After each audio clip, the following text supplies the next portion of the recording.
অবস্থা রাস্তাঘাটের।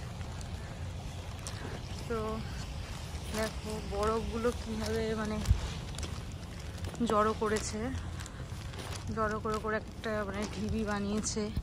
এইসব জিনিসপত্রগুলোতে দেখো কী অবস্থা, মুখে চোখে মানে ঢুকে যাচ্ছে বরফ। মানে এক একটা রাস্তাতে কতটা করে লেয়ার পড়েছে।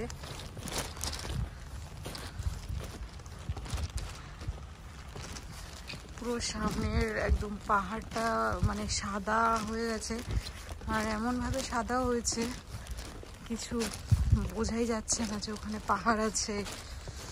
মানে আর এখনও বিভৎস পড়ছে।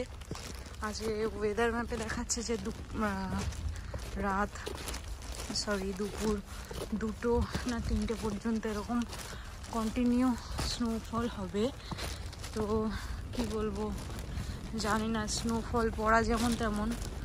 এখন তো ঠান্ডা অবশ্যই আছে, বাট যখন স্নোফলটা পড়া কমপ্লিট হয়ে যাবে, বরফটা গলা শুরু হবে, তখন হচ্ছে আরও বেশি ঠান্ডা। তো আর এখানে না মানে কি বলবো, বৃষ্টি হলে যেমন আমাদের দেশে কাদা হয়, তো এখানে বরফ এরকমভাবে পড়লে না এরকম বিভৎস ধরনের কেমন কাদা কাদা হয়ে যায়। রাস্তার অবস্থা, কেউ গাড়ি জোরেও চালাতে পারবে না, রাস্তার লাইন বোঝা যাচ্ছে না, মানে বিভৎস একটা ভয়ঙ্কর অবস্থা আমাদের বলতে পারো এখন। দেখো রাস্তাঘাট কিছু বোঝার উপায় নেই, কোথায় কি হচ্ছে না, মানে কোথায় কি আছে, রাস্তা কোনটা বা ধার কোনটা, মানে সব কিছু একদম মিশে গেছে। এখন বাজে প্রায় 8:30 মতো, আর রাস্তায় রাস্তায় দেখলেই দেখা যাবে এরকম বরফের গাড়িগুলি বড় বড়।